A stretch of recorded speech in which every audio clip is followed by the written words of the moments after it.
کہ آدم علیہ السلام کو بنایا، تو آدم علیہ السلام کو بنانے کے بعد ان کے اکرام و اجلال اور تکریم کے لیے فرشتوں کو حکم دیا آدم کو سجدہ کرو۔ کیا کہا؟ آدم کو علیہ السلام سجدہ۔ لوگ جان جائیں میرا آدم کیا ہے، میرا خلیفہ کیا ہے۔ انی جائل فی الارض خلیفہ کہا نا، میرا خلیفہ کیا ہے، لوگوں کو پتا چل جائے۔ اور پہلے ہی دن آدم علیہ السلام کو سجدہ کروایا۔ حالانکہ امام راضی نے اس سے پردہ بھی اٹھایا، فرمایا کہ وہ سجدہ تو در حقیقت نور مصطفیٰ کو تھا، لیکن چلیں وہ عشق کی بات ہے، ظاہری معنی پر ہی گفتگو کر لیتے ہیں، کیونکہ اہل ظاہر بھی دنیا میں رہتے ہیں، تو وہ تو عشق والے تو محبوب کی فضیلت ہر جگہ ڈھونڈ ہی لیتے ہیں، لیکن اہل ظاہری کے معنی میں دیکھتے چلے جائیں کہ فرشتوں کو کہا کہ آدم کو سجدہ کرو۔ کیوں؟ حضرت آدم کی عزت۔ اب آدم کی عزت علیہ السلام یہ ہے، فرشتے سجدہ کرتے، محبوب کی عزت کیا ہے؟ اب دونوں کی طرف آئیے دیکھیے، آدم علیہ السلام کی عزت کے اظہار کے لیے سجدہ، اور محبوب کی عزت اور تکریم کے اظہار کے لیے درود۔ وہاں فرشتوں سے سجدہ کروایا، یہاں فرشتوں سے درود پڑھوایا۔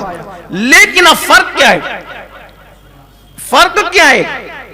سجدے سے بڑی شان درود کی ہے، سجدے سے بڑی شان درود کی ہے، تو وہاں سجدہ کروایا، یہاں درود پڑھوایا۔ لیکن فرق کیا ہے؟ سجدے کے لیے ایک متعینہ مدت تھی کہ اتنے ٹائم سے اتنے ٹائم تک سجدہ کرنا ہے، سجدہ کیا، پہلے نہیں تھے سجدے، پھر کیا، پھر اٹھا لیا، لیکن محبوب پہ درود پڑھوایا، وقت نہیں رکھا، قیامت تک پڑھتے رہے،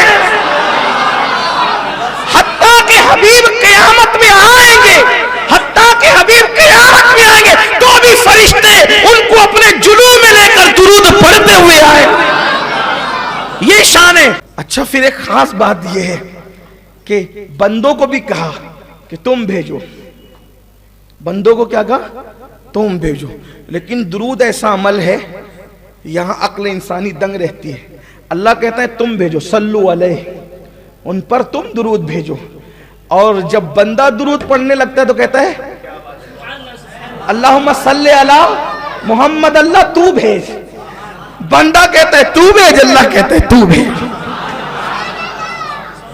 یعنی بندے کی زبان میں اتنی طاقت نہیں ہے کہ وہ محبوب پہ درود بھیج سکے، بلکہ وہ عرض کرتا ہے نماز پڑھ سکتا ہوں، میں خود پڑھ سکتا ہوں، روزہ خود رکھ سکتا ہوں، زکوٰۃ خود دے سکتا ہوں، حج خود کر سکتا ہوں، لیکن محبوب کے شایان شان درود میں نہیں بھیج۔ تو بندہ عاجز ہو کے کہتا ہے مولا تیرا حکم تو ہے، لیکن میں اتنا کہتا ہوں کہ تو بھیج، اس لیے کہ تو بھیجے گا تو اپنی شان کے مطابق بھیجے، اور اللہ بھی محبوب پہ درود بھیج رہا ہے۔